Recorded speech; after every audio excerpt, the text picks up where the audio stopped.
Gas মানে অনিশ্চয়তা আসবে যে কোনো গ্যারান্টি নেই। গ্যাসের লাইনের ভাড়াও দিতে হয়, তার মধ্যে 1500-1600 টাকা করে সিলিন্ডারও কিনতে হয়। রাত 9টায় আছে তাও নিবে আর জ্বলে। প্রেশার খুব কম দেখে আমাদের এখন সিরিয়ালে অনেক থাকতে হয়। রমজানের শুরুতে রাজধানীর বিভিন্ন এলাকায় গ্যাসের তীব্র সংকট, ভোগান্তিতে আবাসিক গ্রাহকরা, চাপ কম ফিলিং স্টেশনেও। চাহিদার বিপরীতে ঘাটতি 400 মিলিয়ন ঘনফুট। বাড়ছে উপদেষ্টা পরিষদের আকার। আজ শপথ নেবেন ঢাকা বিশ্ববিদ্যালয়ের সাবেক অধ্যাপক CR আবরার। উপদেষ্টা পরিষদের বৈঠকে 2000 চিকিৎসক নিয়োগের সিদ্ধান্ত।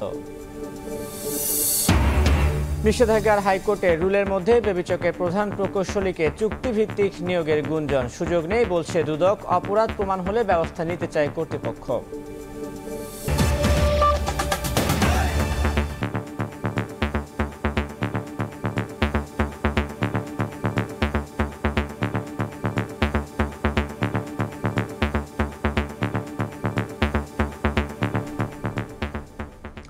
ভোরের সময়ের সঙ্গে আছি আমি তানভীর হাসান। রমজানের শুরু থেকে গ্যাস সংকটে বিপাকে পড়েছেন রাজধানীর বিভিন্ন এলাকার বাসিন্দারা। তাদের ভরসা ইলেকট্রিক সিলিন্ডার কিংবা মাটির চুলা। শুধু আবাসিকেই নয়, রাজধানীর ফিলিং স্টেশনগুলোতেও রয়েছে গ্যাস সংকট। বেশিরভাগ স্টেশনে দেখা যায় যানবাহনের দীর্ঘ সারি। তিতাস বলছে প্রয়োজনের চেয়ে প্রায় 400 মিলিয়ন ঘনফুট গ্যাস সরবরাহ কম থাকায় দেখা দিয়েছে সংকট। তাসনিয়া নিশাত মিমের প্রতিবেদন। ইফতার বানানোর তোড়জোড় থাকলেও বাদ সেধেছে তীব্র গ্যাস সংকট। রাজধানীর কাঁঠাল বাগানের এই গৃহবধূ তাই রান্না করেন ঘরে তৈরি চুলার সাহায্যে। বললেন বেশিরভাগ সময় ভুগতে হলেও রোজা এলে ভোগান্তি বাড়ে কয়েক গুণ। গ্যাস মানে অনিশ্চয়তা আসবে যে কোনো গ্যারান্টি নেই। সবাই এইভাবেই লাকড়ি দিয়ে অনেক কষ্ট করে রান্নাবাড়ি করে। রোজা রেখে মানুষ যদি এরকম রান্নাবাড়ির জন্য এত অনিশ্চয়তায় ভুগে, তাহলে তো অনেক সমস্যা। শুধু এই গৃহিণী নন, তীব্র গ্যাস সংকটে বিপাকে পড়েছেন রাজধানীর কাঁঠাল বাগান, কলা বাগান, হাতিরপুল, সেন্ট্রাল রোড এলাকার বাসিন্দারা। বাধ্য হয়েই রান্না করতে হচ্ছে ইলেকট্রিক সিলিন্ডার কিংবা লাকড়ির চুলায়। এতে একদিকে জ্বালানির খরচ যেমন বেড়েছে, তেমনি গ্যাস না পেলেও তিতাসকে গুনতে হচ্ছে বিল। রাত 12টার পরে আসে আর হয়তো ভোর 4টা-5টা পর্যন্ত থাকে, তারপরে আবার চলে যায়। মাস শেষে গ্যাসের লাইনের ভাড়াও দিতে হয়, তার মধ্যে 1500-1600 টাকা করে সিলিন্ডারও কিনতে হয়। রোজার আগে রাত 3টার সময় পাক করা লাগে। দিনের বেলা কোনো গ্যাস থাকে না। 8টা থেকে কোনো গ্যাস থাকে না, রাত 9টায় আছে তাও নিবে আর জ্বলে, নিবে আর জ্বলে। রান্নাবাড়ি বন্ধ, সবকিছুই বন্ধ বইনি।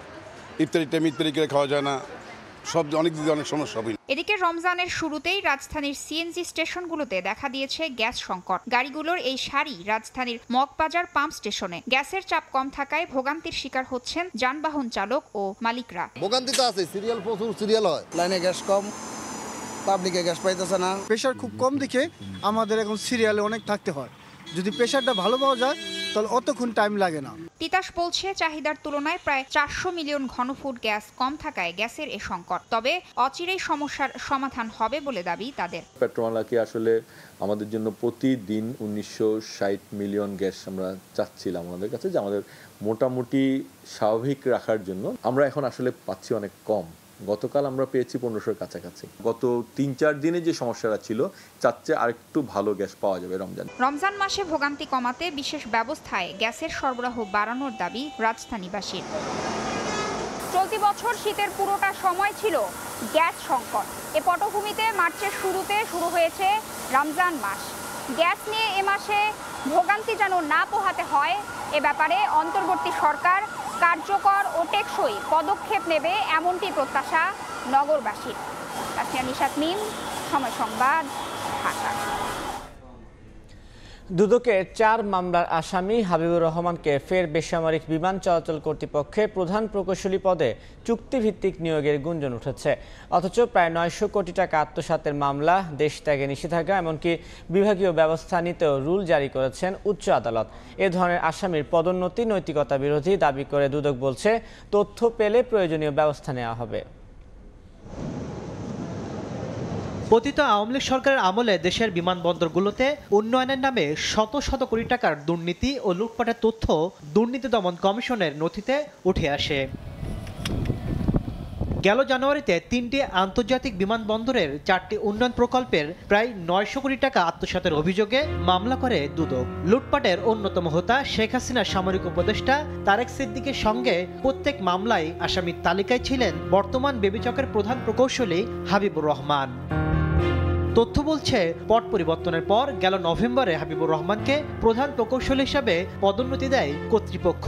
যদিও তখন দুদক তার বিরুদ্ধে চলমান দুর্নীতির তথ্য সরবরাহ করেছিল, তবে হাবিবকেই বেছে নিয়েছিল বেবিচক। এবার যখন চাকরির মেয়াদ শেষে 1 বছরের জন্য চুক্তিভিত্তিক নিয়োগের গুঞ্জন চলছে, তখন দুদকের 4 মামলার অন্যতম আসামি হাবিবুর রহমান। যদিও কর্তৃপক্ষের রয়েছে ভিন্ন ব্যাখ্যা। আসলে জানি না, ওই কমিটিতে তো আমি নাই, ওইটা বেবিচকের চেয়ারম্যানই চেয়ার করে। হ্যাঁ, আপনি তো ওনার সাথে কথা বলেন। তদন্ত করে উনি দোষী সাব্যস্ত হয় বা ওনাকে বিচারে আনে, তখন আমরা যদি অফিসিয়াল প্রসেস যেটা আছে, যদি ওনার কেসটা চার্জশিট হয়ে যায়, চার্জশিটটা যদি কোর্ট গ্রহণ করে, তাহলে উনি অটোমেটিক্যালি অফিসিয়াল প্রসিজারে সাসপেনশনে চলে যাবেন। আর তা যদি না হয়, যতক্ষণ পর্যন্ত কোর্টে কেস না হচ্ছে ততক্ষণ পর্যন্ত কিন্তু অপরাধী না। দুদক বলছে, দুর্নীতির মামলার আসামির চুক্তিভিত্তিক পদোন্নতির বিষয়ে জানলে ব্যবস্থা নিতে সুপারিশ করবে তারা। যদি সেখানে এই ধরনের কিছু থেকে থাকে, মামলা থেকে থাকে, আমরা কিন্তু সুনির্দিষ্টভাবে সেই ব্যক্তির বা বিষয়টা আমরা অবহিত করি সংশ্লিষ্ট মন্ত্রণালয়কে। সুতরাং এখানে এই ধরনের পদোন্নতি দেওয়ার কোনো সুযোগ। গেল 23 ফেব্রুয়ারি হাবিবুর রহমানের বিরুদ্ধে বিভাগীয় ব্যবস্থা নিতে রুল জারি করে হাইকোর্ট। ইতোমধ্যে দুদকের মামলায় তার দেশ ত্যাগেও নিষেধাজ্ঞা দেওয়া হয়েছে। তাসলিম তৌহিদ, সময় সংবাদ, ঢাকা। উপদেষ্টা পরিষদে যুক্ত হতে যাচ্ছেন ঢাকা বিশ্ববিদ্যালয়ের সাবেক অধ্যাপক CR আবরার। আজ তার শপথ নেয়ার কথা। প্রধান উপদেষ্টার প্রেস সচিব শফিকুল আলম বলেছেন, শিক্ষা উপদেষ্টা হিসেবে CR আবরারের দায়িত্ব পালনের সম্ভাবনা আছে। মঙ্গলবার ফরেন সার্ভিস একাডেমিতে সাবেক সংবাদ সম্মেলনে কথা বলেন তিনি। উপদেষ্টা পরিষদের বৈঠকে নতুন করে 2000 চিকিৎসক নিয়োগের সিদ্ধান্ত হয়েছে বলেও সংবাদ সম্মেলনে জানানো হয়। প্রধান উপদেষ্টার কার্যালয়ে মঙ্গলবার সকালে অনুষ্ঠিত হয় উপদেষ্টা পরিষদের বৈঠক। এতে সভাপতিত্ব করেন ডক্টর মোহাম্মদ ইউনুস। উপদেষ্টা পরিষদের বৈঠকে গৃহীত সিদ্ধান্ত জানাতে বিকেলে রাজধানীর ফরেন সার্ভিস একাডেমিতে প্রধান উপদেষ্টার প্রেস উইং আয়োজিত সংবাদ সম্মেলনে হাজির হন বন, পরিবেশ ও জলবায়ু পরিবর্তন বিষয়ক উপদেষ্টা সৈয়দা রিজওয়ানা হাসান। বলেন, চিকিৎসক সংকট কাটাতে 2000 চিকিৎসক নিয়োগের সিদ্ধান্ত হয়েছে বৈঠকে। আরও 2000 চিকিৎসক নিয়োগের সিদ্ধান্ত নিয়েছি। এটার মূল উদ্দেশ্যই হচ্ছে যে গ্রামগঞ্জে মানুষেরা আসলে চিকিৎসা পায় না, তাদের জন্য পর্যাপ্ত ডাক্তার যেন নিশ্চিত করা যায়, চিকিৎসক যেন নিশ্চিত করা যায়, এই জন্য এই সিদ্ধান্তটা নেওয়া হয়েছে। এক প্রশ্নের উত্তরে রিজওয়ানা বলেন, বাংলাদেশে মব জাস্টিসের জায়গা নেই। জানান, চাঁদাবাজির বিরুদ্ধেও শক্ত অবস্থানে সরকার। মব জাস্টিস বা মোরাল পুলিশিং, সরকার বারবার তার অবস্থান স্পষ্ট করেছে এটা বলে যে মব জাস্টিস বা মোরাল পুলিশিংয়ের কোনো সুযোগ এখানে নেই, এদেশে নেই। সরকার এটার বিরুদ্ধে সবসময়ই একটা শক্ত অবস্থানে আছে। সরকার চাঁদাবাজি রোধে অবস্থান নিবে, পদক্ষেপ নিবে এবং নিচ্ছে। সরকার কোন দল চাঁদাবাজি করলো, কোন ব্যক্তি চাঁদাবাজি করলো, এটা তো সরকার দেখবে না। প্রধান উপদেষ্টার প্রেস সচিব শফিকুল আলম জানান, বাড়ছে উপদেষ্টা পরিষদের আকার। বুধবার শপথ নেবেন ঢাকা বিশ্ববিদ্যালয়ের সাবেক অধ্যাপক CR আবরার। প্রফেসর CR আবরারকে আসছেন আমাদের সাথে কাউন্সিল অফ অ্যাডভাইজারে জয়েন করছেন এবং উনি সম্ভবত এই মোস্ট লাইকলি উনি এডুকেশন মিনিস্ট্রিটা দেখবেন। এদিকে জুলাই গণ অভ্যুত্থানে শহীদ ও আহতদের সন্তানদের স্কুল ভর্তিতে 5% কোটা বাতিল করেছে শিক্ষা মন্ত্রণালয়। তবে প্রতি শ্রেণীতে অতিরিক্ত একটি করে আসন সংরক্ষণ রাখার নির্দেশনা দেওয়া হয়। এটা একটা এককালীন সুবিধা হিসেবে থাকবে শুধুমাত্র স্কুলে ভর্তির ক্ষেত্রে। নাজমুস সালেহী, সময় সংবাদ, ঢাকা। NID সেবার জন্য আলাদা কমিশন গঠনের উদ্যোগে হতাশা জানিয়ে প্রধান নির্বাচন কমিশনার AMM নাসির উদ্দিন বলেছেন, জাতীয় পরিচয়পত্র নির্বাচন কমিশনে থাকতে হবে। বলেন, এর যৌক্তিকতা সরকারকে লিখিতভাবে জানানো হবে। ভোটার হালনাগাদ চলাকালে সরকার তাড়াহুড়ো করে কোনো সিদ্ধান্ত নেবে না বলেও মনে করেন তিনি। জন্ম নিবন্ধন, জাতীয় পরিচয়পত্র ও পাসপোর্ট সেবা প্রাপ্তি সহজ করতে সিভিল রেজিস্ট্রেশন নামে একটি আলাদা কমিশনের উদ্যোগ নিচ্ছে সরকার। এ লক্ষ্যে স্থানীয় সরকার, সুরক্ষা সেবা বিভাগ, স্বাস্থ্য সেবা বিভাগ সহ অংশীজনদের মতামত নিচ্ছে মন্ত্রিপরিষদ বিভাগ। এনআইডি সেবা স্বরাষ্ট্র মন্ত্রণালয়ের অধীনে নিতে বিগত সরকারও আইন করেছিল, যদিও অন্তর্বর্তী সরকার ওই আইনটি বাতিল করে ইসির কাছেই ফিরিয়ে দেয় এই সেবা। এখন আলাদা কমিশন হলে এনআইডি সেবা আবার সেই কমিশনের অধীনে চলে যাবে। চূড়ান্ত সিদ্ধান্ত না হলেও এনআইডি নিয়ে আলাদা কমিশনের ব্যাপারে ক্ষোভ জানিয়েছেন কমিশনের অফিসার্স অ্যাসোসিয়েশন। মঙ্গলবার দুপুরে নির্বাচন ভবনে কর্মকর্তারা সিইসির সঙ্গে দেখা করে তারা ক্ষোভ জানান। সংস্কার কমিশনের সকল সুপারিশ উপেক্ষা করে শুধু একটি সুপারিশ বাস্তবায়নের দিকে তারা আগাচ্ছে, সেটা হচ্ছে জাতীয় পরিচয়পত্র জন্য আলাদা একটা কমিশন করবে।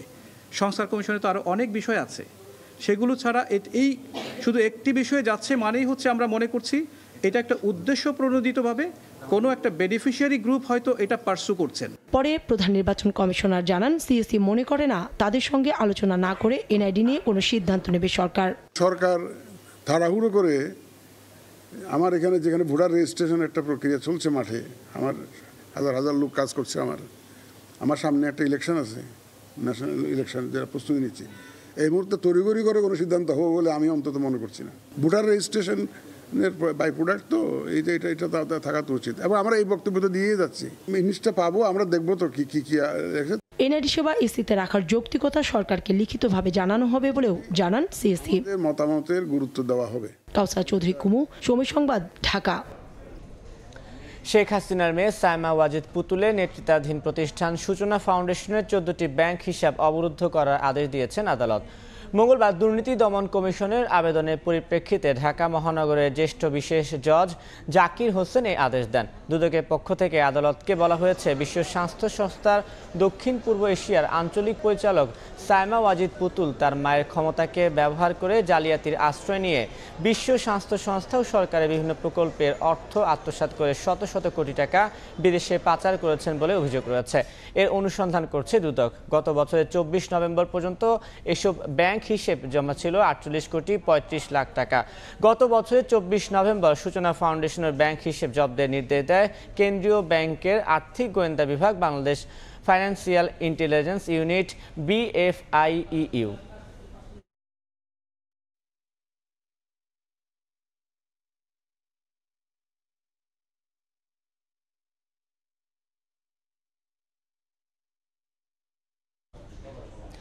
চোরাচালান, প্রতারণা ও জালিয়াতির মাধ্যমে 133 কোটি টাকারও বেশি মানি লন্ডারিং করেছেন সাদিক এগ্রোর মালিক ইমরান হোসেন। থাইল্যান্ড সহ আরও কয়েকটি দেশে তিনি এই অর্থ পাচার করেছেন বলে তথ্য প্রমাণ পেয়েছে সিআইডি। রাজধানীর মালিবাগে সিআইডি প্রধান কার্যালয়ে সংবাদ সম্মেলনে বিস্তারিত জানান অর্গানাইজড ক্রাইম বিভাগের অতিরিক্ত ডিআইজি একরামুল হাবিব। তিনি বলেন, চোরাচালান, প্রতারণা ও জালিয়াতির মাধ্যমে অনুমোদনহীন ব্রাহ্মা জাতের গরু আমদানি করে বিদেশে প্রায় 86 লক্ষ টাকা অর্থ পাচার করেছেন ইমরান। তিনি প্রতারণার মাধ্যমে দেশীয় গরু, ছাগলকে বিদেশি এবং বংশীয় বলে প্রচার করে বিক্রি করতেন। এছাড়া মোহাম্মদপুরের বেড়িবাঁধ এলাকায় খাল ভরাট ও জবরদখলের অভিযোগ রয়েছে তার বিরুদ্ধে। ইমরান হোসেনকে গ্রেফতারের পর আদালতে হাজির করা হলে কারাগারে পাঠান বিচারক।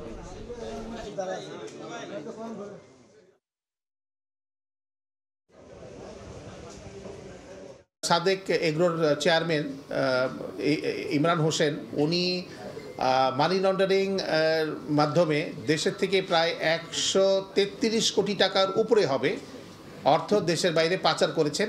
সরকারের যে নীতিমালা রয়েছে, নীতিমালার বাইরে গিয়ে উনি ব্রাহ্মা জাতের বেশ কয়েকটি গরু, প্রায় 15টি গরু দেশে আমদানি করেছেন। এই গরুগুলো আমদানির আড়ালে আমরা যেটা জানতে পেরেছি যে প্রায় 86 লক্ষ টাকা উনি দেশের বাইরে অর্থ পাচার করেছেন। সাবেক প্রধানমন্ত্রী শেখ হাসিনার উপদেষ্টা HD ইমামের ছেলের বাসা সন্দেহে গুলশানের একটি বাসায় তল্লাশি চালিয়েছে একদল লোক।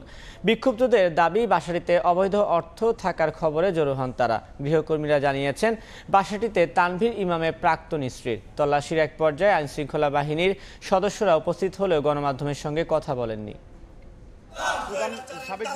মঙ্গলবার রাত 11টার দিকে গুলশান 2-এর 81 নম্বর সড়কের কনকর্ড কটেজের দিকে মিছিল নিয়ে যায় একদল লোক। প্রত্যক্ষদর্শীরা জানান, বাড়ির সামনে গিয়ে মূল ফটক ভেঙে ভেতরে প্রবেশ করে বিক্ষুব্ধরা। আমরা দেখতেছি যে অনেকগুলো প্রায় 50 জন লোকের মতো হইবে পোলাপান এই ভিতরে ঢুকে গেছে গেট ঠেললে। কালকেও আসছিল, কালকে ঢুকতে পারে না, কালকে গেট বন্ধ আছিল, কালকে 10টা থেকে রাত 2টা পর্যন্ত আছিল। সিকিউরিটি গার্ডকে বলছিল যে গেট খোলার জন্য, উনি খোলে নাই। পরে একজন গেট টপ করে ঢুকছে, ঢুকে পরে উপরে চলে গেছে। পরে ভবনের 5 তলার বাসায় ঢুকে তছনছ করেন আলমারি, ওয়ার্ড্রপ, লাগেজ থেকে শুরু করে বিভিন্ন সরঞ্জাম। রাত 12টার দিকে ঘটনাস্থলে যায় গুলশান থানা পুলিশ। কিছুক্ষণ পর আসে সেনাবাহিনী। বাড়িতে প্রবেশকারীরা জানান, ফ্ল্যাটে এইচটি ইমামের ছেলে তানবীর ইমামের অবৈধ অর্থ রাখা আছে জেনে এসেছেন তারা। এখানে আমরা এভিডেন্স খুঁজতেছি, এখানে কার সাথে লিংক আছে না আছে। আমরা যা করার আমরা করছি, আপনারা যা করার করছেন জান। আমরা এখানে যেই সূত্র খবর পেয়েছি যে যেখানে যারা যে ছাত্র জনতা যারা হত্যাকারী এখানে আছে। বাড়ির গৃহকর্মী জানান, বাসাটি তানবীর ইমামের সাবেক স্ত্রীর। প্রায় 2 যুগ আগে তাদের বিবাহ বিচ্ছেদ হয়। 24 বছর আগে স্যার এই বাচ্চা নিয়ে আমেরিকা গেছি গা সাহেব 2014 সালে অবস্থা ভালো না, 2014 আমার সাহেব মারা গেছে। আয়ার দরজাটা ভাঙ্গিয়া সব লুটমাট করে লয়ে গেছে। দরজা আধা ঘন্টা ধরে দরজাটা লাইতে ভাঙতেছে। তখন কি করুন, বাধ্য হয়ে আমি সব খুলে লাইতেছে। পরে কি লাইতে বাইরে সব দরজা আমরা কিছু নিতে গেছি। রাত 2:30টার দিকে গণমাধ্যমের উপস্থিতিতে ঘটনাস্থল ত্যাগ করে তল্লাশি চালানো বিক্ষুব্ধ জনতা। এ সময় তাদের কেউ কেউ নিজেদের সাধারণ জনগণ বলে পরিচয় দেন। গণমাধ্যমের সঙ্গে কথা না বলে পরে চলে যান আইন শৃঙ্খলা বাহিনীর সদস্যরাও। তানভীর হাসান মেঘ, সময় সংবাদ, ঢাকা। জনগণের জানমাল নিরাপদ রাখতে ঢাকা মহানগর পুলিশের গোয়েন্দা বিভাগ সহ সকল ইউনিট একযোগে কাজ করছে বলে জানিয়েছেন অতিরিক্ত কমিশনার রেজাউল করিম মল্লিক। মঙ্গলবার রাতে রাজধানীর পুলিশ প্লাজা শপিং মল পরিদর্শন শেষে সাংবাদিকদের এই কথা জানান তিনি। বলেন, বিভিন্ন বিপণী বিতানের মালিক পক্ষের সঙ্গে আলোচনা করে নিরাপত্তা জোরদার ও নজরদারি বাড়াতে প্রয়োজনীয় ব্যবস্থা গ্রহণ করেছে ডিএমপি। নিরাপত্তা নিশ্চিতে ডিবির পাশাপাশি ডিএমপির অন্য ইউনিটও মাঠে কাজ করছে।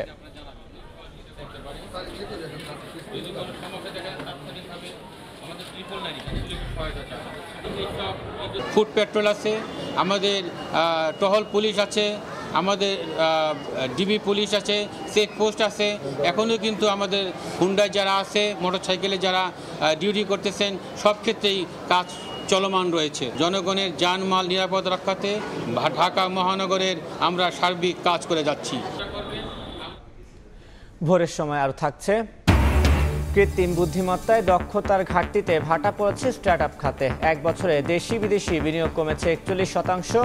উচ্চ করারোপকে বড় বাধা বলে মনে করছেন সংশ্লিষ্টরা। চুয়াডাঙ্গায় 18টি স্বর্ণের বার সহ 2 পাচারকারীকে গ্রেফতার করেছে বিজিবি। বিজিবি 6-এর পরিচালক লেফটেন্যান্ট কর্নেল নাজমুল হাসান জানান, ঢাকা থেকে ছেড়ে আসা চুয়াডাঙ্গাগামী যাত্রীবাহী বাসে স্বর্ণ পাচার হচ্ছে এমন সংবাদ পেয়ে জাফরপুর ব্যাটালিয়নের গেটের সামনে অবস্থান নেয় বিজিবি।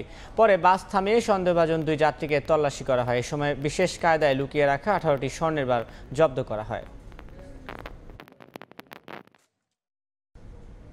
ভোরের সময় আরও থাকছে, স্থাপনে কয়েক মাসের মাথায় অকেজো সোলার প্যানেলযুক্ত সড়ক বাতি। চাঁপাইনবাবগঞ্জে অন্ধকার সড়কে যাতায়াতে ভোগান্তি বাসিন্দাদের, মেরামতে নেই উদ্যোগ। ধানের ভরা মৌসুম চললেও পানি নেই পাবনা সেচ ও পল্লী উন্নয়ন প্রকল্পের খালগুলোতে। বাধ্য হয়ে বেশি টাকা খরচ করে গভীর নলকূপ থেকে সেচ দিচ্ছেন কৃষকরা। এতে বাড়ছে উৎপাদন খরচ। এদিকে 13 মার্চের পর পানি প্রবাহ স্বাভাবিক হবে বলে জানিয়েছে পানি উন্নয়ন বোর্ড। সবুজ মোল্লার প্রতিবেদন। জমিতে চলছে ধানের চারা রোপণ, তবে সেচ দিতে হচ্ছে গভীর নলকূপ থেকে। পাশে খাল থাকলেও তাতে নেই পানি। চলতি বোরো মৌসুমে পাবনার বেড়া উপজেলার 5000 হেক্টরের বেশি জমিতে ধান চাষ হচ্ছে। বীজতলা তৈরি ও পরে ক্ষেতে চারা রোপণের সময় সেচের প্রয়োজন হলেও পাবনা সেচ ও পল্লী উন্নয়ন প্রকল্পের সেচ খালগুলো শুকনো। কৃষক বলছেন, সেচ খাল থেকে পানি দিতে বিঘা প্রতি 180 টাকা খরচ হলেও গভীর নলকূপে খরচ হচ্ছে অন্তত 5000 টাকা। এতে বাড়ছে ফসলের উৎপাদন খরচ। পানির ইয়ের জন্য আমরা আবার বাদ রাখছি। এই যে আমার বুঝে 4 বিঘা আমি রিজাল লাগাবো, পানি নাই, এখন কি করবো? ক্যালানে লাগাবো, আমার ধানে ক্ষতি হইতেছে ভাইয়া। ক্যালানে পানি নাই, তাতে আমাদের খরচ হয়ে যাচ্ছে অনেক, 8 থেকে 10,000 টাকা খরচ হচ্ছে। এই ক্যানেলে যদি ঠিক মতো পানি দিত তাহলে আমাদের এই সেচ প্রকল্পে, অর্থাৎ আমাদের যে ধানগুলো লাগাইছি এগুলোতে কৃষকরা অনেক খরচ কম হতো। এদিকে 13 মার্চের পর পানি প্রবাহ স্বাভাবিক হবে বলে জানায় পানি উন্নয়ন বোর্ড। আমরা পানি নিয়ে প্রস্তুত। আগামী 13 তারিখ থেকে আমাদের ক্যানাল ফুল পানি সেকেন্ডারি চলে। মেল ক্যানালে তো আমাদের পানি আছেই এবং কিছু সেকেন্ডারি ক্যানালেও আমরা পানি দিয়েছি চাহিদা মতো, কিন্তু 2-1টা ক্যানালে আমরা এখনও দেই নাই। এর কারণ হচ্ছে যে কিছু ফসল আছে বলেই কিন্তু আমরা রেডি, পানি দিয়ে আমাদের একেবারে পূর্ণাঙ্গ রেডি আছি, আমরা প্রস্তুত আছি। পাবনা সেচ ও পল্লী উন্নয়ন প্রকল্পের অধীনে বেড়া ও সাথিয়া উপজেলার ৬,০০০ হেক্টর জমিতে সেচ দেওয়া হয়। সবুজ মোল্লা, সময় সংবাদ, পাবনা। রমজানে সর্বোচ্চ ৫০ টাকা পর্যন্ত মূল্য ছাড়ে গুঁড়ো দুধ, চিনি, গুঁড়া চাল, মসুর ডাল, সয়াবিন তেল সহ ১৯ ধরনের পণ্য বিক্রি করছে দেশের অন্যতম বৃহৎ ভোগ্যপণ্য বাজারজাতকারী শিল্পগোষ্ঠী সিটি গ্রুপ। রাজধানীর ১৫টি স্থান থেকে বিশেষ মূল্যে এসব পণ্য কিনতে পারছেন সাধারণ মানুষ। একই জায়গায় নিত্য প্রয়োজনীয় বেশিরভাগ পণ্য মূল্য ছাড়ে কিনতে পেরে স্বস্তি প্রকাশ করেছেন ক্রেতারা। রমজানে ১ লিটার সয়াবিন তেল পেতে দোকানে দোকানে ধর্ণা দিতে হচ্ছে সাধারণ মানুষকে। এমন প্রেক্ষাপটে সয়াবিন তেল, চিনি, গুঁড়ো দুধ সহ ১৯ ধরনের পণ্য মিলছে সিটি গ্রুপের এক ট্রাকেই। মতিঝিল, শাপলা চত্বর, জাতীয় press club, Shyamoli bus stand, Mirpur ২ সহ রাজধানীর ১৫টি স্থানে ট্রাক থেকে ২ থেকে ৪ লিটার পর্যন্ত সয়াবিন তেল, প্রয়োজন মতো চিনি, মসুর ডাল সহ অন্যান্য পণ্য কিনতে পারছেন ক্রেতারা। মিলছে বিশেষ মূল্য ছাড়। তীর ফুলক্রিম গুঁড়ো দুধ ৫০০ গ্রামের প্যাকেটের বাজার মূল্য ৪২৫ টাকা, অথচ রমজান উপলক্ষে ৫০ টাকা ছাড়ে ৩৭৫ টাকায় বিক্রি করছে সিটি গ্রুপ। মসুর ডালে কেজিতে ৭ টাকা কমে বিক্রি হচ্ছে ১১৫ টাকায়। ১৬৫ টাকা কেজির চিনি গুঁড়া চাল বিক্রি হচ্ছে ১৪৮ টাকায়। মুড়ি আর চিনিটা রিজনেবল প্রাইসে পাইছি। চিনি পাইছি ১১৭ টাকায়, যেটা বাজারে ১৪০-এ। এলাকার মুদি দোকানগুলোতে খুঁজে তেল পাওয়া যাচ্ছে না, মূলত তেলের জন্যই আসছি। ৪ লিটার সয়াবিন, ২ কেজি ডাল, ১ কেজি লবণ, বাজারে এটা কম আছে। খুচরা বাজারে তেল বিক্রি হয়েছে রমজানের আগে ২২০ টাকা কেজি, আর সেই হিসাব করলে দেখা যায় কতটা পড়লো। আমার এখানে প্রায় ৪০ টাকার উপরে সাশ্রয় হলো। পণ্য কিনতে এসে কেউ যাতে খালি হাতে ফিরে না যায় তা নিশ্চিত করতে সচেষ্ট সিটি গ্রুপ। তীর ব্র্যান্ডের এখানে ১৯টারও বেশি প্রোডাক্ট আছে, তো এখান থেকে কাস্টমার তার নিজস্ব পছন্দ মতো তেলের সাথে চিনি নিচ্ছে, পোলাওর চাল নিচ্ছে, লবণ নিচ্ছে। প্রতিদিন সকাল ১০টা থেকে বিকেল ৪টা পর্যন্ত চলে এই পণ্য বিক্রি কার্যক্রম।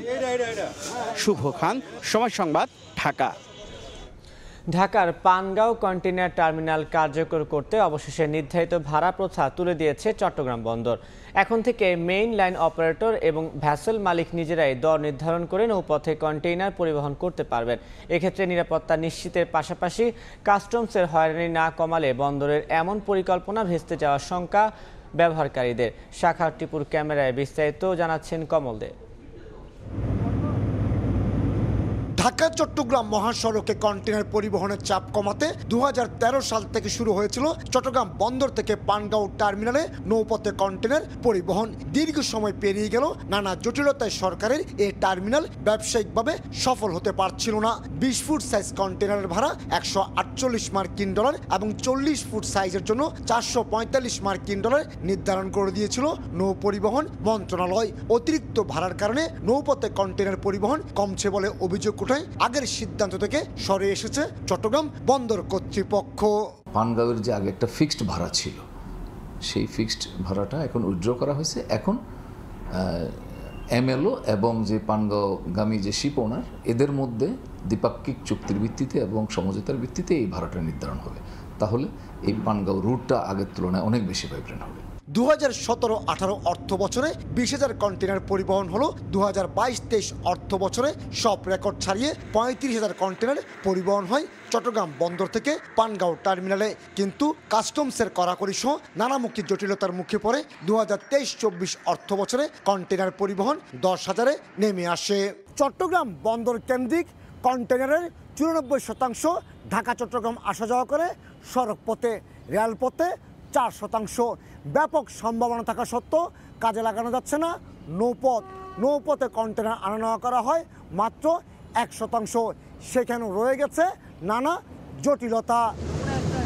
চট্টগ্রাম বন্দর ঢাকার পানগাঁও রুটে কন্টেনার পরিবহনের জন্য ১২টি প্রতিষ্ঠানের ২১টি জাহাজকে অনুমতি দেওয়া হলো। বর্তমানে মাত্র ৩টি প্রতিষ্ঠানের ৫টি জাহাজ কন্টেনার পরিবহন করছে।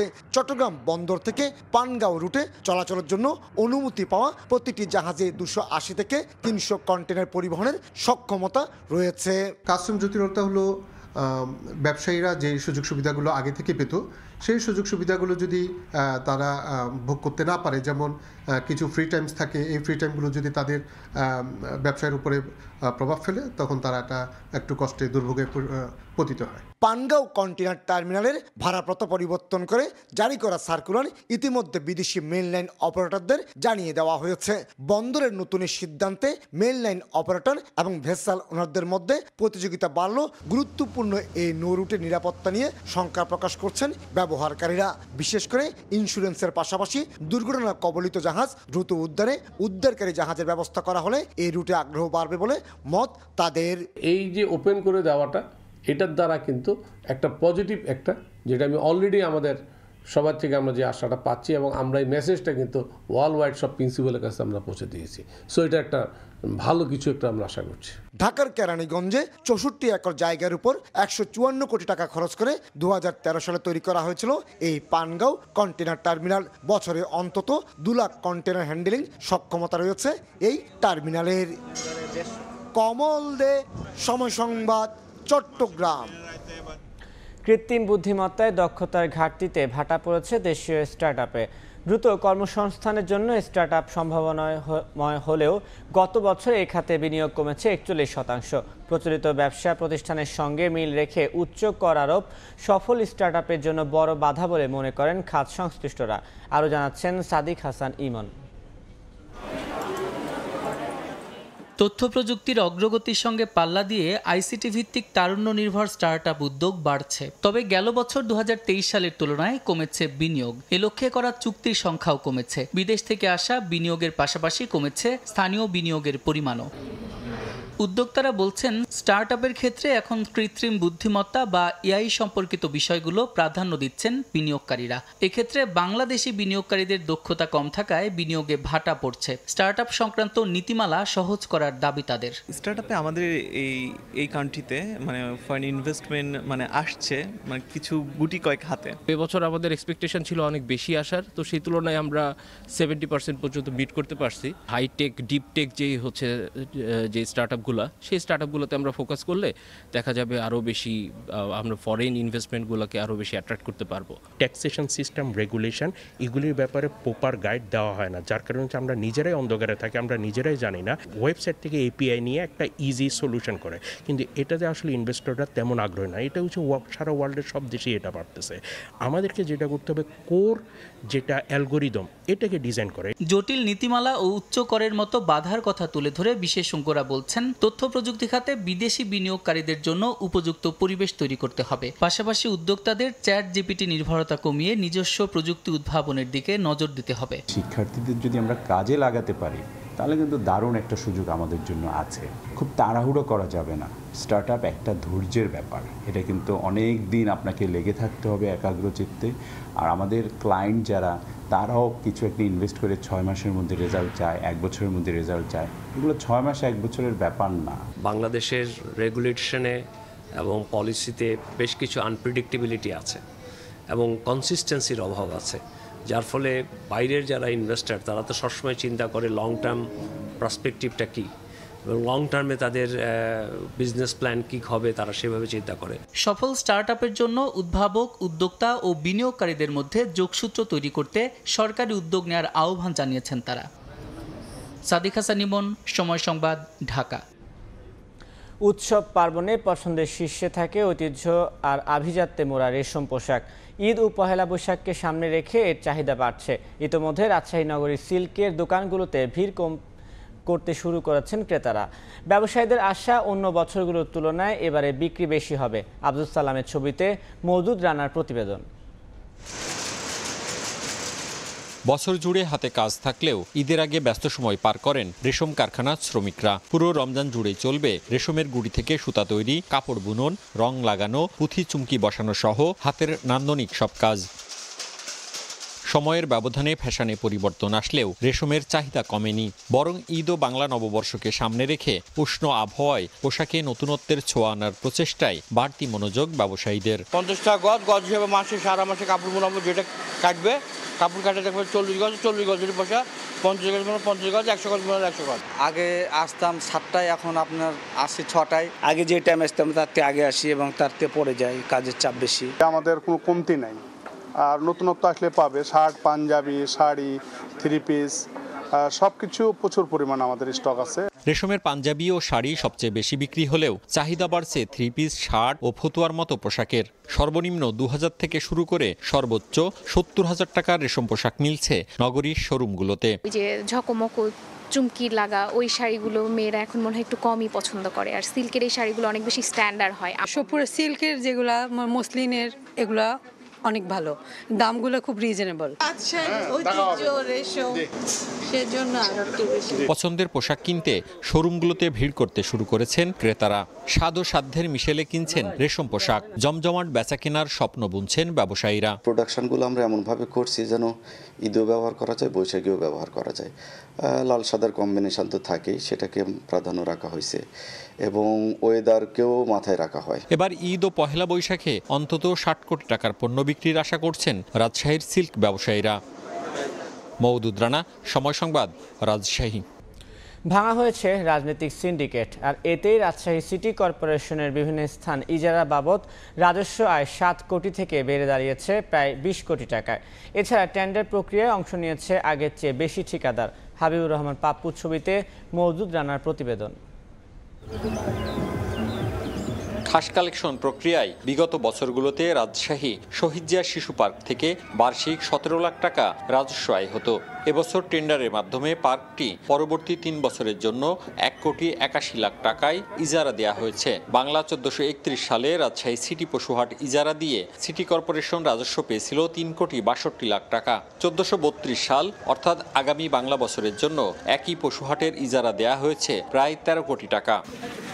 সিটি কর্পোরেশন বলছে চলতি বাংলা বছরে হাট, ঘাট, বাজার, গণশৌচাগার, পার্কিং স্ট্যান্ড, পুকুর ইজারা দিয়ে আয় হয়েছে ৭ কোটি টাকা। আগামী বাংলা বছরে একই স্থানে রাজস্ব আয় বেড়েছে প্রায় ১৮ কোটি টাকা, যা দ্বিগুণেরও বেশি। সিটি কর্পোরেশনের যত মাঠ ঘাট এগুলো আছে এগুলো অল্প টাকায় পাইয়ে দিয়েছে, তাতে সিটি কর্পোরেশনের রাজস্ব কমেছে। আর পক্ষান্তরে আমরা যারা নগরবাসী আমাদের ভূমি ট্যাক্স বৃদ্ধি করেছে। ঠিকাদাররা বলছেন ভাঙা হয়েছে রাজনৈতিক সিন্ডিকেট, এ কারণে অনেক ঠিকাদার টেন্ডারে অংশগ্রহণ করতে পেরেছে। বিগত দিনগুলোতে আমরা দেখেছি, আমরা যারা ঠিকাদার ছিলাম তারা বিভিন্ন সময় যে টেন্ডার ড্রপ করতে পারেনি, তারা ইন্টারনালি একটা নেগোসিয়েশন করে নিত। বাক্স খুলছে সব, আপনারা দেখছেন, আগে এরকম হতো কিনা এটা তো আমরা জানতাম না। সংশ্লিষ্টরা বলছেন সরকার দলীয় প্রভাব ও রাজনৈতিক পরিচয়ে ঠিকাদারদের সিন্ডিকেট না থাকা এবং স্বচ্ছভাবে টেন্ডার প্রক্রিয়া সম্পন্ন হওয়ায় সমাজের ইতিবাচক পরিবর্তন। ইজারা সংশ্লিষ্ট বিষয়গুলোতে স্বচ্ছতা এবং জবাবদিহিতা নিশ্চিতের জন্য সরকারের সংশ্লিষ্ট বিভাগকে দায়িত্বশীল আচরণ করতে হবে, দায়িত্বশীল ভূমিকা রাখতে হবে। তারা মনে করছেন আগামীতে পরিস্থিতি আরও উন্নত হবে, তারা হয়তো লাভ করবে, এই আশায় হয়তো তারা তুলনামূলক প্রতিযোগিতায় বেশ ভালো দর দাখিল করেছে। সেবা খাত ব্যতীত অন্যান্য প্রচলিত ও অপ্রচলিত খাতেও রাজস্ব আয় বাড়াতে গুরুত্ব দেওয়ার কথা জানিয়েছে রাজশাহী সিটি কর্পোরেশন কর্তৃপক্ষ। মওদুদ রানা, সময় সংবাদ, রাজশাহী। জয়পুরহাটে একটি মাধ্যমিক বিদ্যালয়ের প্রধান শিক্ষকের বিরুদ্ধে শিক্ষার্থীদের উপবৃত্তির টাকা আত্মসাতের অভিযোগ উঠেছে। এছাড়া আয়া পদে চাকরি দেওয়ার নামে এক নারীর কাছ থেকে ৭ লাখ টাকা হাতিয়ে নেওয়ার দাবি ভুক্তভোগীদের। জেলা প্রশাসন ও জেলা শিক্ষা অফিসের একাধিক তদন্তে উঠে এসেছে অভিযোগের সত্যতা।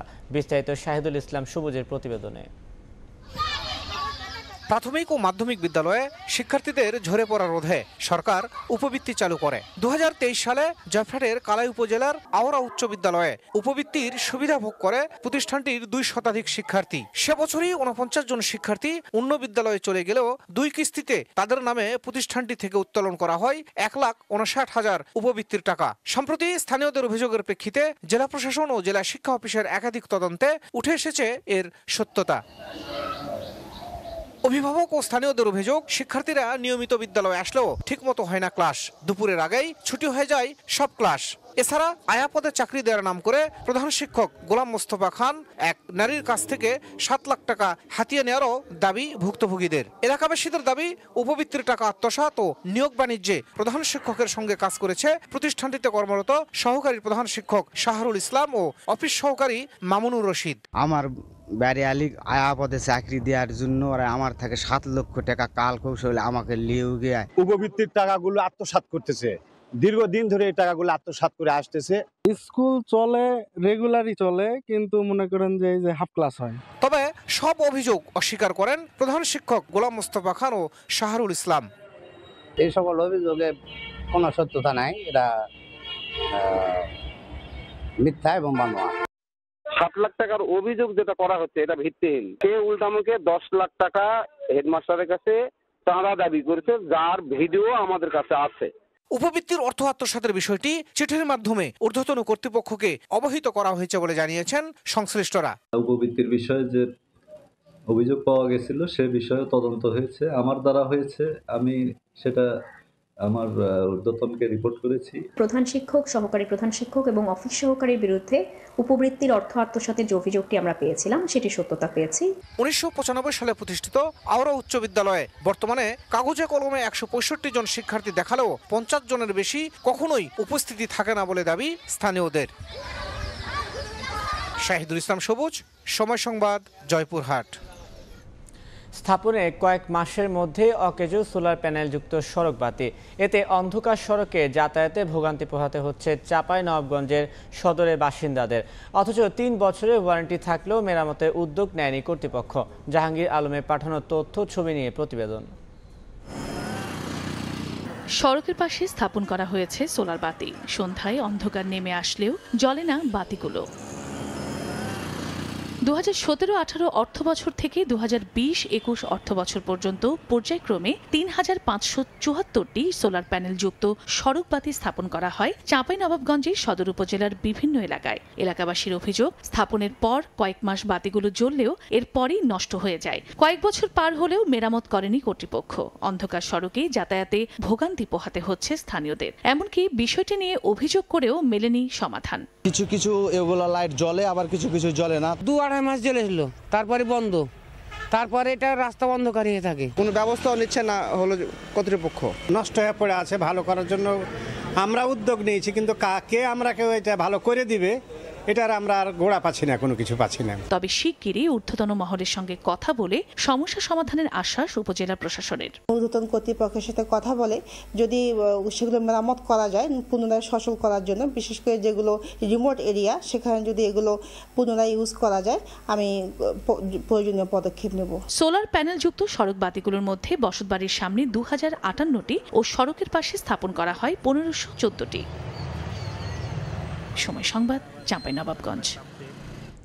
নিয়ম নীতি তোয়াক্কা না করে বগুড়ায় অবৈধভাবে 1.5 শতাধিক ইট ভাটা গড়ে উঠেছে।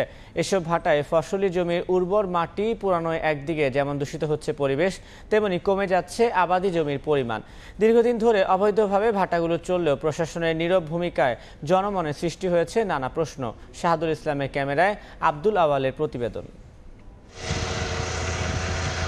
ইটভাটার চুলের বিষাক্ত ধোঁয়া বাতাসের মাধ্যমে ছড়িয়ে পড়ছে আশপাশের এলাকায়। আইনের তোয়াক্কা না করেই বগুড়ায় কৃষি জমি, আবাসিক এলাকা ও শিক্ষা প্রতিষ্ঠানের 1 কিলোমিটারের মধ্যেই দেদারসে চলছে ইটভাটা বাণিজ্য। জেলা প্রশাসনের তথ্য বলছে বগুড়ায় 162টি ইটভাটার মধ্যে পরিবেশ অধিদপ্তরের ছাড়পত্র ও অনুমোদন আছে মাত্র 34টির। এছাড়াও আইনে 1 কিলোমিটারের কথা বলা থাকলেও বিদ্যালয়ের 500 মিটারের মধ্যে গড়ে উঠেছে 60টি ইটভাটা। চলতি বছরের প্রথম 2 মাসে বগুড়ায় অবৈধ 2টি ইটভাটা গুড়িয়ে দেওয়ার পাশাপাশি ভ্রাম্যমাণ আদালতের অভিযানে জরিমানা আদায় হয়েছে 10.5 লাখ টাকা। গত বছর 3টি অবৈধ ইটভাটা গুড়িয়ে দেওয়ার পাশাপাশি এই জরিমানার অর্থের পরিমাণ ছিল 63,90,000 টাকা। এসব ভাটায় ফসলি জমির প্রাণ উর্বর মাটি পোড়ানোয় একদিকে যেমন দূষণ হচ্ছে পরিবেশ, তেমনি কমে যাচ্ছে আবাদি জমির পরিমাণ। এলাকাবাসীর অভিযোগ, দীর্ঘদিন ধরে অবৈধ ভাটাগুলো চললেও কার্যকরী পদক্ষেপ নিতে দেখা যায়নি প্রশাসনকে। ওষুধ ব্যবহার করতে করতে কৃষকেরা ব্যর্থতা হয়ে যায়, যাওয়ার পরে তেমন ফলাফল পায় না। ধুমাতে মনে করেন যে মেলা প্রকার আবার নষ্ট হয়ে যায়। ও ধোঁয়া যাতে না ওই যাতে বন্ধ হয়ে যায়, তাতে ওই সেটা করলে ভালো হবে। সুনির্দিষ্ট আইন প্রণয়নের মাধ্যমে ইটভাটা নির্মাণের সুযোগ করে দেওয়ার দাবি জানিয়েছেন ইটভাটা মালিকরা। বৈধ কাগজপত্রের জন্য সরকার যদি সুযোগ দেয়, বৈধভাবে আমরা কাগজপত্র নিয়ে বৈধভাবে ব্যবসা করব। যাদের অবৈধ তারা উঠে যাক, আর যাদের লাইসেন্স দেওয়া আছে তাদেরও ওদের ভেতর থেকে বেছে বেছে নিয়ে সেগুলো কার্যক্রম চালাচ্ছে। অবৈধ ইটভাটার বিরুদ্ধে ব্যবস্থা নেওয়ার কথা জানিয়েছে প্রশাসন। অবৈধ যে ইটভাটাগুলো আছে এগুলো ভেঙে ফেলার জন্য আমরা প্রয়োজনীয় ব্যবস্থা নিচ্ছি। আমরা ইতিমধ্যে বিভাগীয় কমিশনার এবং জেলা প্রশাসক মহোদয়দের সাথে আলাপ করেছি। কিছু কিছু ইটভাটা ইতিমধ্যে ভেঙে ফেলা হয়েছে আর অভিযান অব্যাহত থাকবে। নিয়মিত কার্যক্রম চলমান রয়েছে। এটি পরিবেশ অধিদপ্তর থেকে দূরত্ব অনুযায়ী একটা তালিকা করা হয়ে গেছে। এখানে আপনার 100 কিলোমিটার রেডিয়াস, 200 কিলোমিটার রেডিয়াস, এইভাবে তালিকা গ্রেডিং করা আছে। ওই গ্রেডিং অনুযায়ী আমরা অগ্রসর হচ্ছি। বছরে অর্ধ কোটি টাকারও বেশি জরিমানা করে নিয়ন্ত্রণে আনা যাচ্ছে না অবৈধ ইটভাটাগুলো। এতে করে আশপাশের মানুষদের স্বাস্থ্য ঝুঁকি যেমন বাড়ছে, তেমনই ক্ষতিগ্রস্ত হচ্ছে কৃষি জমিরও। দ্রুত সময়ের মধ্যে অবৈধ এই ইটভাটাগুলো জনবসতিপূর্ণ এলাকা থেকে অপসারণের দাবি স্থানীয়দের। আব্দুল আউয়াল, সময় সংবাদ, বগুড়া।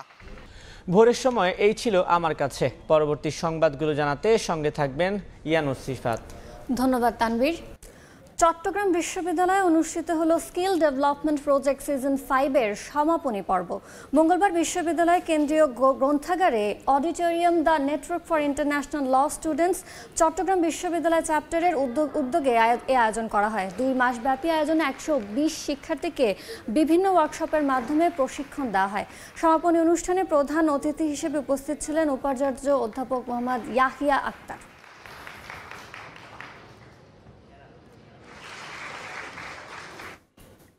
বিশেষ চাহিদা সম্পন্ন শিশুদের চাকরি দিতে চায় রানার গ্রুপ। মঙ্গলবার কেরানীগঞ্জে অটিজম ওয়েলফেয়ার ফাউন্ডেশনের বিশেষায়িত স্কুল কাননের ক্যাম্পাসে আয়োজিত বার্ষিক মেলায় উদ্বোধনী অনুষ্ঠানে একথা জানান গ্রুপটির চেয়ারম্যান।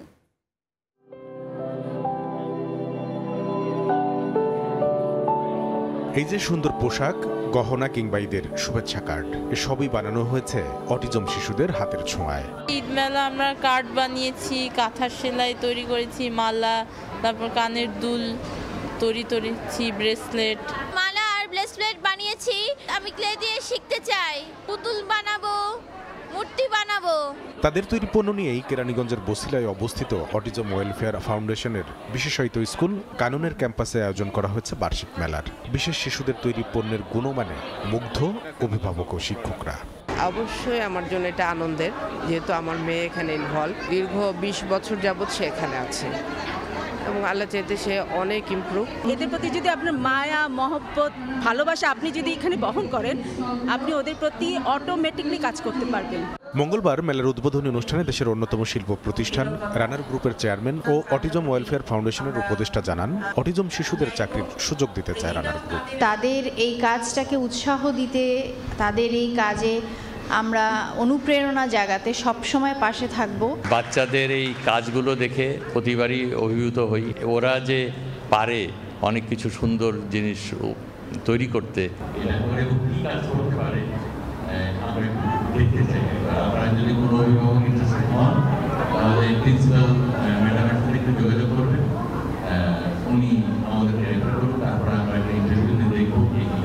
এই মেলা চলবে 18 মার্চ পর্যন্ত। কামরুল হাসান সবুজ, সময় সংবাদ, ঢাকা। ময়মনসিংহের গৌরীপুরে একটি নকল জুস তৈরির কারখানা সিলগালা করেছে প্রশাসন। কারখানার মালিক দুলাল উদ্দিনকে 3 মাসের কারাদণ্ড ও 1 লাখ টাকা জরিমানা করা হয়েছে। মঙ্গলবার কলতাপাড়া বাজার এলাকায় এনএসআই এর নেতৃত্বে উপজেলা প্রশাসন, বিএসটিআই ও সেনাবাহিনীর সমন্বয়ে নকল জুস কারখানাটিতে যৌথ অভিযান চালানো হয়। এ সময় জুস তৈরির যন্ত্রপাতি, ক্ষতিকর রাসায়নিক দ্রব্যসহ বিপুল পরিমাণ প্যাকেটজাত নকল জুস জব্দ করে বুলডোজার মেশিন দিয়ে ধ্বংস করা হয়।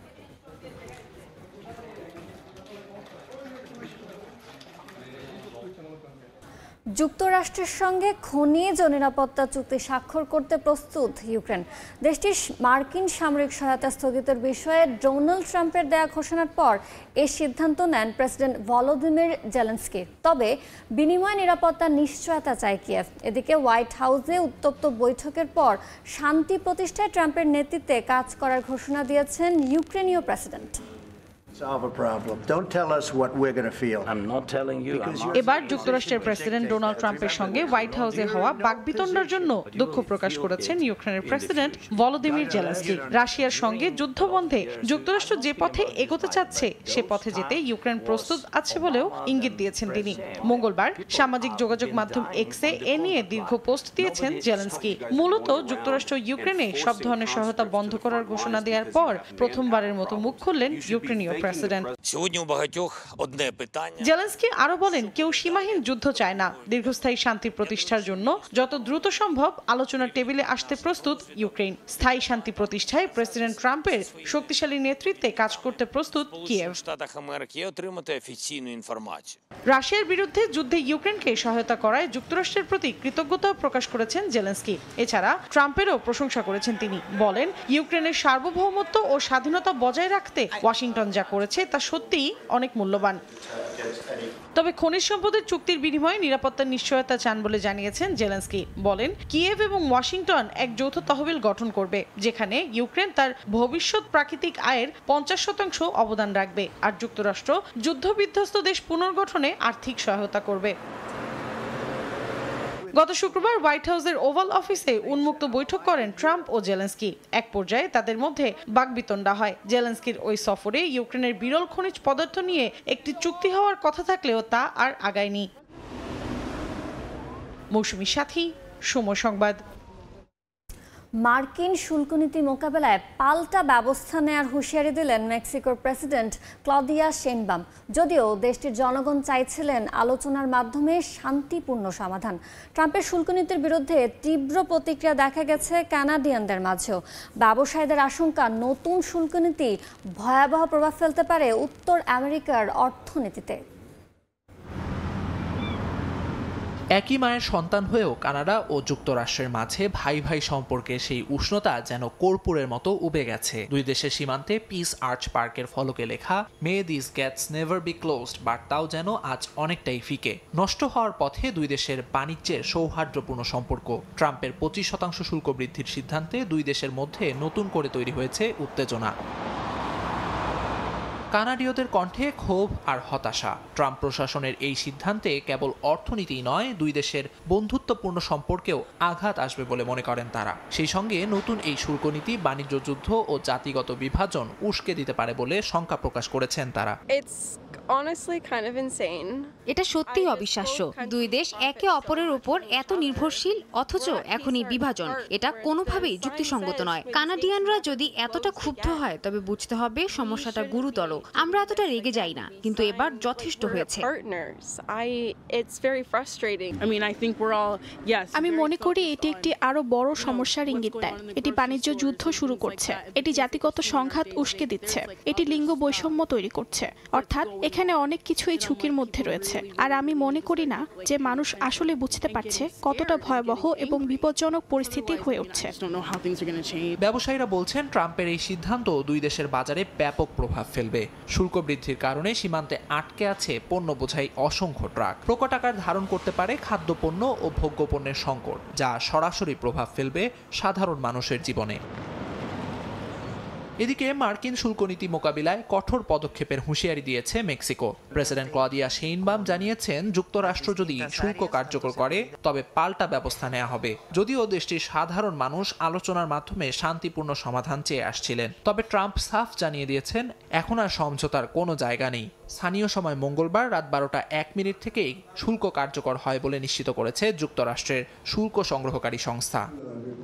ট্রাম্পের ঘোষণার পরই ধস নামে মার্কিন শেয়ার বাজারে। মূল্য পড়ে গেছে মেক্সিকান পেসো ও কানাডিয়ান ডলারেরও। ট্রাম্প প্রশাসনের দাবি, এই শুল্ক আরোপের অন্যতম একটি কারণ যুক্তরাষ্ট্রে ফেন্টানিল পাচার বন্ধ করা। তবে অর্থনীতিবিদরা বলছেন, বাস্তবে এর প্রভাব পড়বে ভিন্নভাবে। তাদের মতে 90,000 কোটি ডলারের বেশি মূল্যের আমদানি এই শুল্কের আওতায় আসবে, যে কারণে বড় ধাক্কা খাবে উত্তর আমেরিকার অভ্যন্তরীণ অর্থনীতি।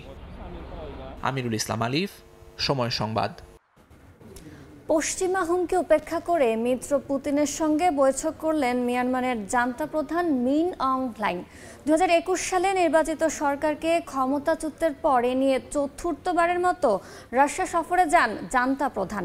স্থানীয় সময় মঙ্গলবার রুশ প্রেসিডেন্টের সঙ্গে বৈঠকে দুই দেশের দ্বিপক্ষীয় বাণিজ্য ও আন্তর্জাতিক অঙ্গনে ঘনিষ্ঠ সহযোগিতার জোরদার নিয়ে আলোচনা হয়। বিদ্রোহী গোষ্ঠী ও জান্তা বাহিনীর চলমান সহিংসতার মধ্যেই রুশ প্রেসিডেন্ট ভ্লাদিমির পুতিনের সঙ্গে বৈঠক করতে মস্কো গেছেন মিয়ানমারের জান্তা প্রধান মিন অং হ্লাইং।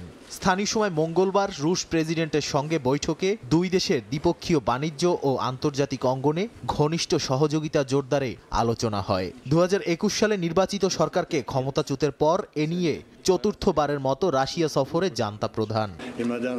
এদিন আলোচনা শুরুতে মিন অং হ্লাইংকে স্বাগত জানান পুতিন। রাশিয়ায় 6টি হাতি পাঠানোর জন্য তাকে ধন্যবাদ জানান রুশ প্রেসিডেন্ট। বিপরীতে পুতিনের সহায়তার জন্য ধন্যবাদ জানান মিন অং হ্লাইং। ইউক্রেনে রাশিয়ার সামরিক অভিযানে মস্কোর প্রতি জোরালো সমর্থনের কথাও বলেন। মিয়ানমারে চলমান সহিংসতায় দেশের নিরীহ জনগণের উপর অত্যাচার ও গৃহযুদ্ধ পরিস্থিতি তৈরি করায় জান্তা বাহিনীকে হুমকি দিয়ে আসছে পশ্চিমা দেশগুলো। আর তাদের চোখ রাঙানি উপেক্ষা করেই জান্তা বাহিনীকে অস্ত্র সরবরাহ করে আসছে রাশিয়া ও চীন বলে অভিযোগ রয়েছে।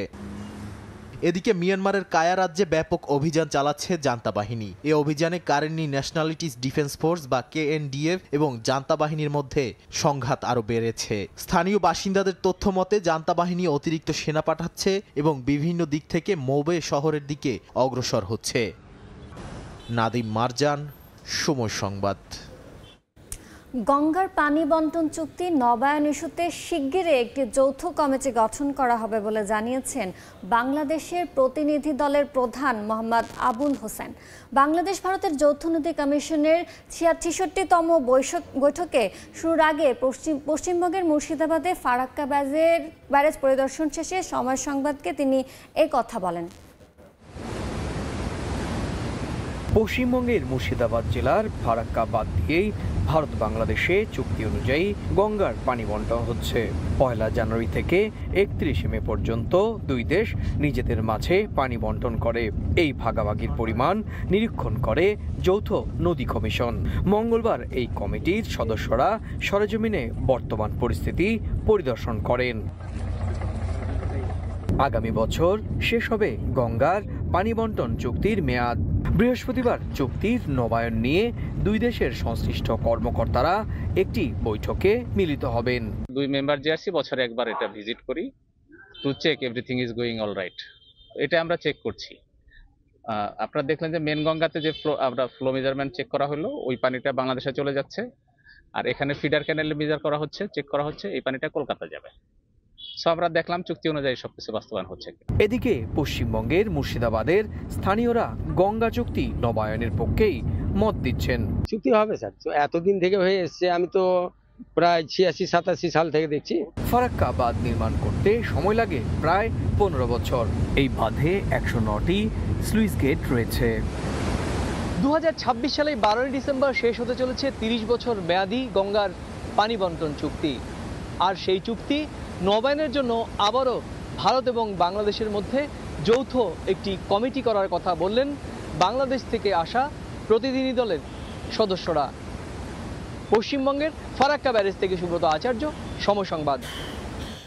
স্বৈরশাসক বাশার আল আসাদের পতনের পর প্রথমবারের মতো পবিত্র রমজান পালন করছে সিরিয়ার নাগরিকরা। রমজান ঘিরে জমজমাট দেশটির বাজারগুলো, নানা ধরনের পণ্য খাবারের পসরা বসিয়েছেন ব্যবসায়ীরা। সাজানো হয়েছে দোকানপাট, খেজুর, বাকলাভা, বাদাম সহ নানা ধরনের খাবারের পসরা বসানো হয়েছে রাস্তা জুড়ে। এছাড়াও দোকানে রয়েছে রমজান মাসকে কেন্দ্র করে হরেক রকমের পণ্য, যা কিনতে ব্যস্ত সময় পার করছেন সিরিয়ার বাসিন্দারা। দামেস্ক, আলেপ্পো সহ অন্যান্য অঞ্চল মুখরিত রমজানের আয়োজনে। বাশার আল আসাদের পতনের পর প্রথমবারের মতো পবিত্র রমজান পালন করছেন সিরিয়ার নাগরিকরা। গেল বছরের তুলনায় এই বছরের পরিস্থিতি ভালো জানালেন অনেকে। আগে রাস্তাঘাট বন্ধ থাকলেও এখন এগুলো খুলে দেয়া হয়েছে, ফলে যাতায়াতে আর কোনো বাধা পোহাতে হচ্ছে না সিরীয়দের। এবছর রমজানের অনুভূতি পাওয়া যাচ্ছে জানালেন বাসিন্দারা। গেল বছর আমাদের পরিস্থিতি ভালো ছিল না, কারণ ডলারের উচ্চ মূল্য এবং উপকরণের দাম অনেক বেড়ে গিয়েছিল। তবে এবছরের অবস্থা ভালো, কারণ শাসন ব্যবস্থার পরিবর্তনের পর মানুষ স্বাধীনভাবে চলতে পারছে। আগে মানুষ দামেস্কো বা অন্যান্য অঞ্চলে যেতে পারতো না, এখন রাস্তাগুলো সব খুলে গেছে, পরিবেশও অনেক সুন্দর। তবে আসাদের পতনের পর সিরিয়া নগদ অর্থ সংকটের সম্মুখীন হয়েছে। এখনো অনেক মানুষ আর্থিক সংকটে ভুগছে, যা তাদের মৌলিক চাহিদা মেটাতে কঠিন করে তুলছে। অর্জিতা শাহজিন, সময় সংবাদ। মূল্যবান একটি রত্ন পাথর নাজাফ। ইরাকের নাজাফ শহরে পাথরটি দেখতে এবং পাথরের তৈরি আংটি কেনার হিড়িক পড়েছে। রমজান ঘিরে কারখানাগুলোতেও চলছে কর্মব্যস্ততা। মনোমুগ্ধকর এই আংটিগুলো তৈরি বিখ্যাত নাজাফ পাথর দিয়ে। মূল্যবান রত্ন পাথরটি দেখতে পাথরের তৈরি আংটি কিনতে ইরাকের নাজাফ শহরের দোকানগুলোতে ভিড় করছেন বিভিন্ন দেশের মানুষ। পবিত্র রমজান মাস উপলক্ষে শিয়া অধ্যুষিত নাজাফ শহরে ভিড় করছেন গালফ দেশগুলোর পাশাপাশি ইরান, এমনকি ইউরোপের অনেকে। নাজাফ শহরের সবচেয়ে আকর্ষণীয় স্মৃতিচিহ্নগুলোর মধ্যে রয়েছে মূল্যবান রত্ন ও আংটি, বিশেষ করে পবিত্র নাজাফ পাথর। এটি ইমাম আলী ইবনে আবি তালিবের মাজারের নিকটবর্তী ভূমি থেকে উত্তোলন করা হয়। এ কারণে পাথরের গুরুত্ব অনেকেই মনে করেন পাথরটির আধ্যাত্মিক গুরুত্ব রয়েছে। রোজা পালনের সঙ্গে সঙ্গে সুযোগ পেলেই দোকানে ঢু মারছেন পর্যটক ও স্থানীয়রা। আমরা নাজাফ পাথর কিনি কারণ এটি আমাদের জন্য মূল্যবান পাথর, ইমাম আলীর কারণে। এটি শক্তিতে ভরপুর। এই বরকতময় রমজান মাসে ইমাম আলীর কবর জিয়ারতে যায় এবং নাজাফ ভূমি থেকে কিছু পবিত্র মূল্যবান পাথর সংগ্রহ করি। পর্যটক ও ক্রেতাদের চাহিদা মেটাতে পবিত্র শহর নাজাফের কারখানাগুলোতে চলছে মূল্যবান রত্ন পাথরটি থেকে আংটি তৈরির কাজ। রীতিমতো ব্যস্ত সময় পার করছেন কর্মীরা। রাইসা জান্নাত, সময় সংবাদ। বিরাট কোহলির ম্যাচ জয়ী ইনিংস গ্যালারিতে বসে উপভোগ করলেন স্ত্রী আনুশকা শর্মা। ম্যাচ শেষে পত্নী গণমাধ্যমকে এড়িয়ে গেলেও জয়ের উচ্ছ্বাস প্রকাশ করেছেন আরেক বলিউড অভিনেতা বিবেক ওবরয়। বাংলাদেশি ভক্তদের জানিয়েছেন ভালোবাসা। এদিকে অস্ট্রেলিয়াকে হারানোর বাঁধ ভাঙা উল্লাসে মাতেন ভারতীয় ফ্যানরা। দুবাই থেকে মাকসুম আলম খানের আরও একটি প্রতিবেদন। বলিউড তারকা আনুশকা শর্মার চারপাশে কড়া নিরাপত্তা, ছবি তোলাও দুরূহ। 22 গজে বিরাট কোহলিও নিজেকে নিয়ে গেছেন ধরা ছোঁয়ার বাইরে। দুবাই ইন্টারন্যাশনাল স্টেডিয়ামে স্বামীর নায়কোচিত ব্যাটিং উপভোগ করেছেন রাবনে বানাতি জোড়ি পিকের মতো জনপ্রিয় সিনেমার নায়িকা। ম্যাচ শেষে হাসি মুখে বের হন আরেক বলিউড তারকা বিবেক ওবেরয়। বাংলাদেশি ভক্তদেরও জানান ভালোবাসা। Super happy, brother. Super happy that India won. And India will win in the finals. It's our Champions Trophy. It's a sport. It's not about avenging or war or fighting. It's about friendship and brotherhood and sportsman spirit. And we're very proud of both teams that played. But being Indian, I'm super proud that my country won. Thank you so much for all the love. Amit Amakke Bhalobashi. Champions ট্রফির ফাইনালে ওঠায় উচ্ছ্বসিত Indian ফ্যানরা। যে উচ্ছ্বাস বেড়ে গেছে অস্ট্রেলিয়াকে হারানোয়। हम as a Indian fan हम इसमें से आए थे कि यार हमें 2023 का बदला लेना है, हमें इसका बदला लेना है। ट्रॉमा था हमें अभी यहाँ पर आके हमें किसी बात का बदला लेना ही नहीं था, हमें सिर्फ बेस्ट देखना था। और I guess every Indian cricketer made BKL, Rahul made with the bowlers, every Indian cricketer has given the best and you are already seeing the results. Very happy with the performance. I think we were choking. 2017 champions ট্রফির ফাইনালে favourite হয়েও পাকিস্তানের কাছে হেরেছিল ভারত। এবার শিরোপা উঁচিয়ে ধরবে রোহিত কোহলিরা, স্বপ্ন দেখছেন ভক্তরা। The credit goes to the entire team India. They all performed well. It was Chakravarti with his bowling, Kohli with his batting, Rahul with the batting. They all did a fantabulous job. So it's the teamwork that made us win today. I will congratulate to India for winning, and now it's successfully revenge taken of 2023. India played very nice today, means from batting to bowling. Sunil Gavaskar ও শ্রীশান্তের মতো সাবেক ভারতীয় ক্রিকেটাররাও যোগ দেন ভক্তদের আনন্দ মিছিলে। 2013 পর আবারও champions trophy শিরোপা জয়ের আশা তাদেরও। মাকসুম আলম খান, সময় সংবাদ, দুবাই, সংযুক্ত আরব আমিরাত। চ্যাম্পিয়ন্স ট্রফির দ্বিতীয় সেমিফাইনালের আগের ম্যাচ ছাপিয়ে আলোচনায় ভ্রমণ ক্লান্তি। ভারতকে সুবিধা দিতে দুই দলকে 72 ঘন্টার মধ্যে দুবার পাকিস্তান ভ্রমণ করেছে আইসিসি। যদিও পেশাদার ক্রিকেটার হিসেবে বিষয়টি নিয়ে আলোচনা করেনি কোনো দল, বরং প্রতিশোধ নিয়ে যত ভাবনা তাদের। দুই যুগের অবসান ঘটিয়ে আইসিসির ইভেন্ট শিরোপা জিততে মরিয়া কিউরা, আর 24-এর ভুলের পুনরাবৃত্তি চায় না সাউথ আফ্রিকা। ম্যাচ শুরু বেলা 3টায়। লাহোর থেকে নিয়ন মুহাইমিনের ম্যাচ প্রিভিউ। আইসিসি ইভেন্টের শেষ কোটি আসরের হিসেব দেখলেই বোঝা যাবে নিউজিল্যান্ড সাউথ আফ্রিকা ম্যাচের গুরুত্ব কতটা। 2015, 2023 ওয়ানডে, 2024-এর টি20-র পর আবারও 2025 চ্যাম্পিয়ন্স ট্রফির সেমিফাইনালে এ দুই দল। ক্রিকেট বিশ্লেষকদের মতে গত দশকের সবচেয়ে ধারাবাহিক দুটি ক্রিকেট টিমের খেলা দেখতে যাচ্ছে লাহোর। তবে চ্যাম্পিয়ন্স ট্রফির এই ম্যাচের আগে কিছুটা ক্লান্তিতে ভুগছে দুদলই। তার মূল কারণ অতিরিক্ত ভ্রমণ। 72 ঘন্টায় দুবার পাকিস্তান ভ্রমণ করেছে নিউজিল্যান্ড সাউথ আফ্রিকা। তবে ম্যাচের আগে এটাকে অজুহাত হিসেবে দেখাতে চাননি কোনো অধিনায়কই।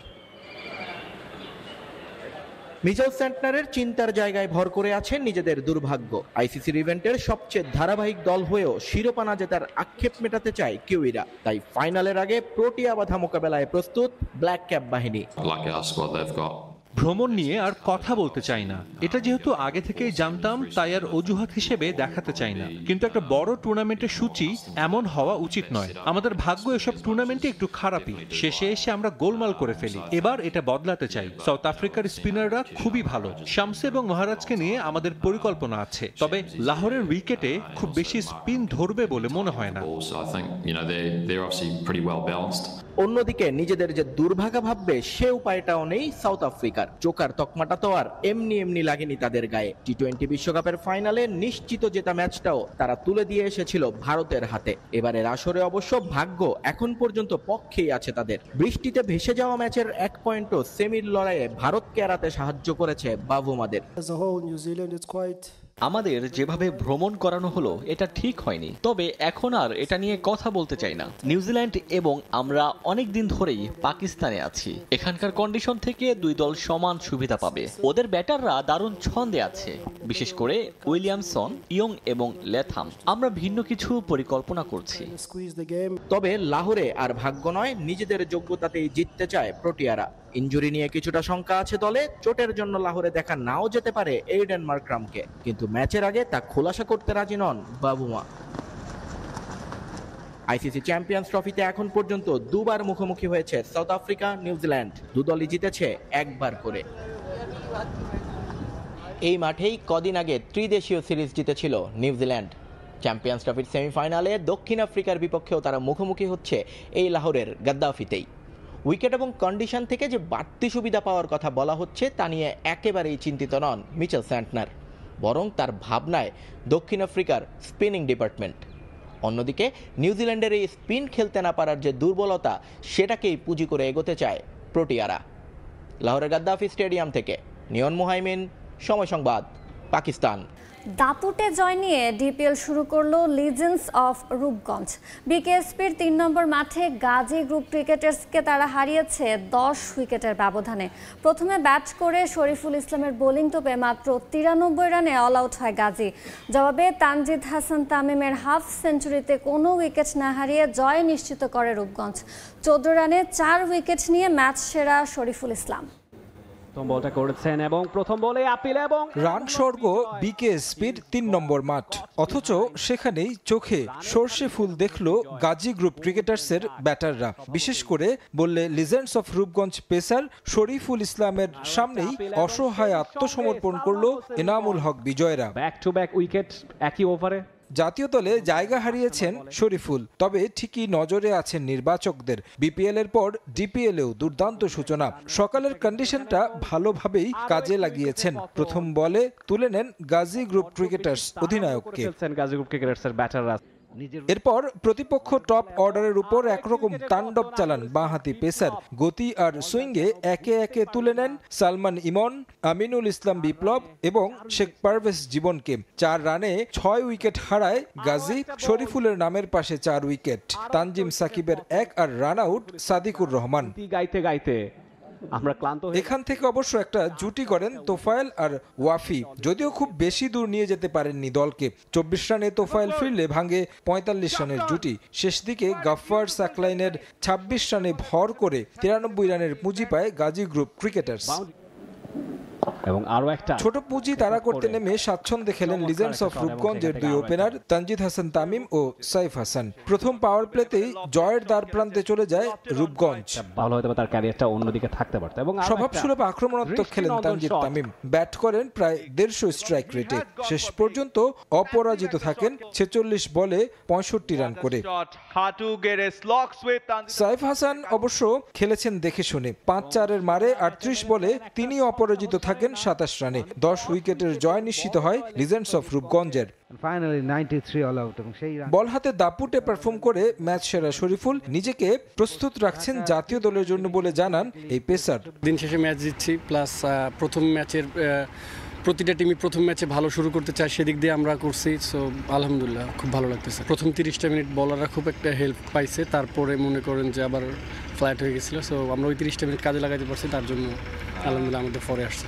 চ্যাম্পিয়ন্স ট্রফির আগে আমি একটু ফ্যামিলিকে সময় দিছিলাম, তারপরে প্রিমিয়ার লিগে ঠিক আগ মুহূর্তে থেকে আবার শুরু করছি কাজ। সো এখন আলহামদুলিল্লাহ খুব ভালো লাগতেছে। প্রতিটা প্লেয়ারের টার্গেট থাকে যে ভালো কিছু করার জেদ থাকে, সো সেই ক্ষেত্রে আমারও আলাদা কিছু না। বিকেএসপির 4 নম্বর মাঠে পার্টেক্স স্পোর্টিং ক্লাবকে 77 রানে হারিয়েছে শাইনপুকুর ক্রিকেট ক্লাব। আত্মবিশ্বাসী শর্ট সিলেকশন। তারেক হাসান শিমুল, সময় সংবাদ, সাভার। বিসিবির কেন্দ্রীয় চুক্তিতে থাকলেও ব্যাংক অ্যাকাউন্ট ফ্রিজ থাকায় গেল বছরের সেপ্টেম্বর থেকে ডিসেম্বর পর্যন্ত বেতন পাননি সাকিব আল হাসান। প্রতি মাসে 12 লাখ টাকা চুক্তিতে বোর্ডের কাছে তার পাওনা 48 লাখ টাকা। তবে 3 ফরম্যাটের চুক্তি থাকার পরও বছরের মাঝপথে টি-20 এবং টেস্ট থেকে সরে যায় পূর্ণ বেতন পাবেন কিনা সাকিব, তা নিয়ে উঠেছে প্রশ্ন। শেষ হয়েও হচ্ছে না শেষ। বাংলাদেশ ক্রিকেটের সঙ্গে সাকিব আল হাসানের সম্পর্কটা ঠিক এমন পর্যায়েই নতুন বাংলাদেশে বন্ধ হয়ে যায় তার ক্রিকেটে ফেরার রাস্তা। তারপরও এই সাকিব আল হাসানকে ক্রিকেট বোর্ডের পরিশোধ করতে হবে প্রায় $1.5 কোটি টাকা, সেটা কেন্দ্রীয় চুক্তির জন্যই। বোর্ডের চুক্তিতে থাকায় 2024-এর সেপ্টেম্বর থেকে ডিসেম্বর পর্যন্ত সাকিবের বেতন পরিশোধ করতে হবে বিসিবিকে। প্রতি মাসে 12 লাখ টাকা করে এই অঙ্কটা দাঁড়িয়েছে 48 লাখ। 3 সংস্করণের চুক্তিতে থাকায় সর্বোচ্চ পারিশ্রমিকের কোটায় মিস্টার অলরাউন্ডার। তবে আছে কিছু প্রশ্ন। 5 আগস্ট বদলে যায় দেশের প্রেক্ষাপট। পরিবর্তিত পরিস্থিতিতে নিজের ক্যারিয়ার নিয়ে নতুন করে ভাবতে বাধ্য হন সাকিব। ভারতের বিপক্ষে দ্বিতীয় টেস্টে মাঠে নামার আগে জানিয়ে দেন কঠিন সিদ্ধান্ত। বিদেশের মাটিতে কানপুরেই হতে চলেছে সাদা পোশাকে তার শেষ ম্যাচ। সিরিজে বাংলাদেশের 3টা টি-20 থাকলেও সাকিব জানান এই ফর্মেটে শেষ ম্যাচ তিনি খেলেছেন জুনে টি-20 বিশ্বকাপে। সাকিবের এই সিদ্ধান্তই সুযোগ তৈরি করে দেয় সমালোচনার। কারণ লিটন, শান্ত, মিরাজ এবং শরীফুলের সঙ্গে 3 ফরম্যাটের চুক্তিতে থাকা সাকিব এরপর আর দেশের হয়ে মাঠে নামেননি। ভারতে টি-20 খেলার সুযোগ থাকলেও খেলেননি। তাই 4 মাসের বকেয়া বেতনের যে হিসেব কষা হচ্ছে, রেশিও অনুযায়ী সেটা পাওয়ার যোগ্য দাবিদার কিনা সাকিব, তা নিয়ে প্রশ্ন তোলা যেতেই পারে। সাকিবের রাজনৈতিক সংশ্লিষ্টতার জন্যই পরিস্থিতি জটিল আকার ধারণ করে। আর্থিক অনিয়মের অভিযোগ উঠায় তার ব্যাংক অ্যাকাউন্ট ফ্রিজ করা হয়। ফলে বিসিবির পক্ষে সম্ভব হয়নি বেতন পরিশোধ করা। এর মাঝে সাকিবও চুক্তি অনুযায়ী খেলেননি বা খেলতে পারেননি। লিটন, শান্তরা মাঠে পারফর্ম করে চুক্তির পুরো টাকা পেয়েছেন। সাকিবের ক্ষেত্রে হয়তো আনুপাতিক হারেই বেতন পরিশোধের পথে হাঁটবে cricket board. S M Iqbal, Somoy Sangbad. ভারতের বিপক্ষে ম্যাচে 23 জনের চূড়ান্ত দল নির্বাচন নিয়ে এবার কঠিন চ্যালেঞ্জের মুখে হেড কোচ হ্যাভিয়ার কাবরেরা।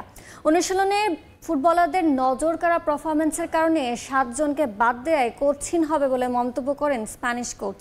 এদিকে কাল দুপুরে কন্ডিশনিং ক্যাম্প করতে সৌদি আরব যাচ্ছে জামাল ভুঁইয়ার দল। সেখানে 8 মার্চ সুদানের বিপক্ষে একটি প্রস্তুতি ম্যাচ চূড়ান্ত হয়েছে বাংলাদেশের।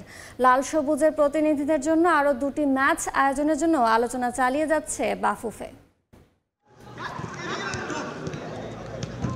শেষ হয়েছে ঢাকা পর্বের বাংলাদেশ জাতীয় ফুটবল দলের প্রস্তুতি ক্যাম্প। 4 দিনের এই প্রস্তুতিতে নতুনত্ব আনার চেষ্টা করেছেন কোচিং স্টাফরা। বিশেষভাবে কাজ করেছেন আক্রমণ ভাগ নিয়েও। প্রস্তুতি শেষে নিজেদের উপর আত্মবিশ্বাস বেড়েছে অনুশীলনে অংশ নেয়া 30 ফুটবলারের। ভারতের বিপক্ষে ম্যাচটা হবে শিলংয়ে, তাই সেখানকার উচ্চতার সঙ্গে মানিয়ে নিতে আগেই সৌদি আরবে গিয়ে নিজেদের ঝালিয়ে নিবে লাল সবুজরা। ভারতের বিপক্ষে ম্যাচের আগে ঢাকা, মধ্যপ্রাচ্য ও ভারত মিলিয়ে প্রায় 3 সপ্তাহের মতো যথেষ্ট প্রস্তুতির সুযোগ পাচ্ছে বাংলাদেশ। ভারতের বিপক্ষে ম্যাচ মানেই আলাদা উন্মাদনা, তাই এই ম্যাচের আগে সকলেই নিজেদের প্রমাণ করতে ব্যস্ত অনুশীলনে। তবে ফুটবলাররা এতটাই দক্ষতার পরিচয় দিয়েছেন যে 30 জন থেকে কমিয়ে 23 জনের স্কোয়াড নির্বাচন করতে বেগ পেতে হচ্ছে কোচকে। ছেলেরা মাঠে যেমন পরিশ্রম করছে তা অনেকটাই ইতিবাচক। সবাই অনেক মনোযোগী এবং সেরাটা দিয়ে চেষ্টা করছে। সবাই দলের অংশ হতে চায়। তাই শুধু একাদশী নয়, প্রাথমিক দল গঠন করাই আমার জন্য কঠিন কঠিন হবে। আমি যতদিন আছি তার মধ্যে এবারই দল নির্বাচন আমার জন্য কঠিন হতে যাচ্ছে। এদের মধ্যে 7 জন খেলোয়াড়কে বাদ দিয়ে চূড়ান্ত দল নির্বাচন করা কঠিন হবে।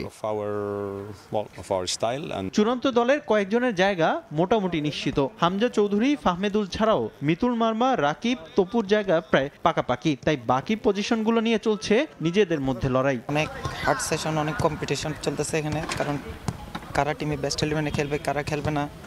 কোচ বলছে যারা প্র্যাকটিসে ভালো করবে তারাই 11-এ খেলবে, তো ওইটার জন্য বেশি কম্পিটিশন এখন পর্যন্ত 4 দিন। বাংলাদেশের জন্য কিছুটা স্বস্তি দেবে ভারতের সাম্প্রতিক পারফরমেন্স। শেষ 12 ম্যাচে জয়ের দেখা পায়নি টিম ইন্ডিয়া। হেরেছে আফগানিস্তান, মালয়েশিয়ার মতো দলের বিপক্ষে। তাই মানসিকভাবে ভঙ্গুর দলটার বিপক্ষে সুযোগ রয়েছে বাংলাদেশের। সেই সুযোগটাই কাজে লাগাতে চায় ফুটবলাররা। সৌদি আরবে কন্ডিশনিং ক্যাম্পে 3টি প্রস্তুতি ম্যাচ খেলার কথা বাংলাদেশের। 8 মার্চ প্রতিপক্ষ সুদান চূড়ান্ত হলেও বাকি 2 ম্যাচ নিয়ে আলোচনা চালিয়ে যাচ্ছে বাফুফে। রিফাতুল ইসলাম মিরন, সময় সংবাদ, ঢাকা। পাকিস্তানের পাঞ্জাব প্রদেশের লাহোর শহরে অবস্থিত ঐতিহাসিক দুর্গ লাহোর ফোর্ট বা লাল কিলা, যাকে মুঘল স্থাপত্যশৈলের অন্যতম শ্রেষ্ঠ নিদর্শন হিসেবে ধরা হয় উপমহাদেশের ইতিহাসে।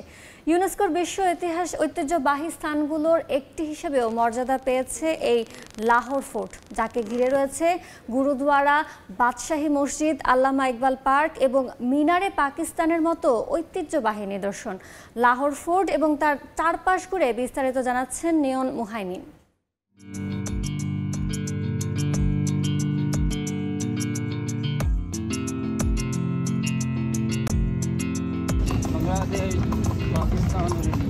ঘোড়ায় চড়িয়া মর্দ হাঁটিয়া চলিল, কিছু দূর গিয়া মর্দ রওনা হইল, 6 মাসের পথ মর্দ 6 দিনে গেল। মধ্যযুগের লেখা এই কবিতার মতোই ঘোড়ার গাড়ি চড়ে লাহোরি বাদশাদের মতো শুরু হয় 49 একর জায়গার উপর অবস্থিত লাহোর ফোর্ট দর্শন। পাকিস্তানের লাহোর শহরের এক কোনায় দিল্লি গেটের আগেই এই কিলা, যার বর্তমান কাঠামো মুঘল সম্রাট আকবর পুনর্নির্মাণ করেন 1556-তে। পরে দুর্গটিতে অনেক কিছু সংযোজন করেন জাহাঙ্গীর, শাহজাহান এবং আওরঙ্গজেব। শিখ এবং ব্রিটিশ শাসনামলেও দুর্গটি ব্যবহৃত হয় এবং কিছু পরিবর্তন আনেন সে সময়ের শাসকেরা।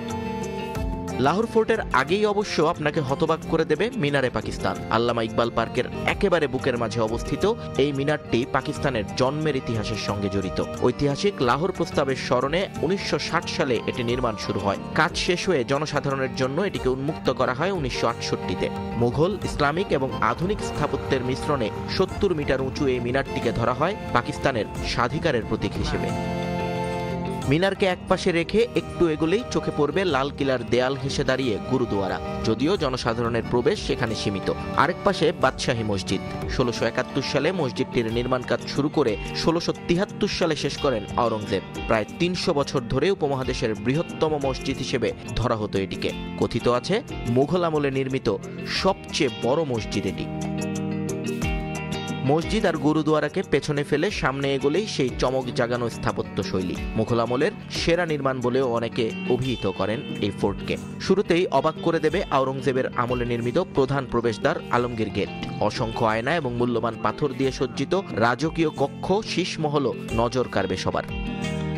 আকর্ষণের কেন্দ্রবিন্দুতে অবশ্যই নৌলাখা প্যাভিলিয়ন, যার শুরুতেই তাজমহলের অবয়ব অবাক করবে দর্শনার্থীদের। আর প্যাভিলিয়নের প্রবেশের পর মুঘল আমলের নানা মুদ্রা কালেকশনের মধ্যেই দেখবেন এক অদ্ভুত ম্যাপ। মনোযোগ দিয়ে দেখলেই বুঝবেন এটি মুঘল আমলের ভারতীয় ম্যাপ বা অখণ্ড ভারতীয় উপমহাদেশের প্রথম কোনো মানচিত্র, যাতে ঢাক্কা এবং বেঙ্গল শব্দ দুটোতে চোখ না আটকে যাবেই না। অবাক হওয়ার মতো আরো অনেক কিছুই আছে এই ফোর্টে দর্শনার্থীদের জন্য। শাসকদের সভাস্থল দেওয়ানে খাস এবং দুর্গে হাতি দিয়ে প্রবেশের জন্য নির্মিত পথ হাতিপরও মুগ্ধ করবে যে কাউকে। তবে সব দেখা শেষে ফিরতে ফিরতে উপর থেকে পুরো লাহোর শহরের চিত্র আর বাদশাহী মসজিদের সদরে পথ পথ করে উঠতে থাকা পাকিস্তানের পতাকা একটা জিনিসই হয়তো বুঝিয়ে দেবে, ঐতিহ্যকে এভাবেই ধারণ করতে হয়। আমার পেছনে এক পাশে লাহোর ফোর্ট, আরেক পাশে গুরুদুয়ারা, ভেতরে আছে বাদশাহী মসজিদ। আমার ঠিক সামনে গ্রেটার ইকবাল পার্ক, আর তারও সামনে মিনারে পাকিস্তান। লাহোরে ঘুরবার জন্য এর চেয়ে ভালো জায়গা মনে হয় আর কিছুই হতে পারে না, কারণ আপনি এক জায়গায় পেয়ে যাবেন সব কিছু। লাহোর ফোর্ট থেকে নিয়ন মুহাইমিন, সময় সংবাদ, পাকিস্তান। এ পর্যায়ে শীর্ষ সংবাদগুলো জানিয়ে দিচ্ছি আরেকবার। গ্যাস মানে অনিশ্চয়তা, আসবে যে কোনো গ্যারান্টি নেই। গ্যাসের লাইনের ভাড়াও দিতে হয়, তার মধ্যে 1500-1600 টাকা করে সিলিন্ডারও কিনতে হয়। রাত 9টায় আছে তাও নিবে আর জ্বলে। প্রেশার খুব কম দিকে আমাদের এখন সিরিয়ালে অনেক থাকতে হয়। রমজানের শুরুতে রাজধানীর বিভিন্ন এলাকায় গ্যাসের তীব্র সংকট, ভোগান্তিতে আবাসিক গ্রাহকরা, চাপ কম, ফিলিং স্টেশনেও চাহিদার বিপরীতে ঘাটতি 400 মিলিয়ন ঘনফুট। বাড়ছে উপদেষ্টা পরিষদের আকার, আজ শপথ নেবেন ঢাকা বিশ্ববিদ্যালয়ের সাবেক অধ্যাপক ফিয়ার আবরার। উপদেষ্টা পরিষদের বৈঠকে 2000 চিকিৎসক নিয়োগের সিদ্ধান্ত। নিষেধাজ্ঞার হাইকোর্টের রুলের মধ্যে বেবিচকের প্রধান প্রকৌশলকে চুক্তিভিত্তিক নিয়োগের গুঞ্জন, সুযোগ নেই বলছে দুদক। অপরাধ প্রমাণ হলে ব্যবস্থা নিতে চায় কর্তৃপক্ষ।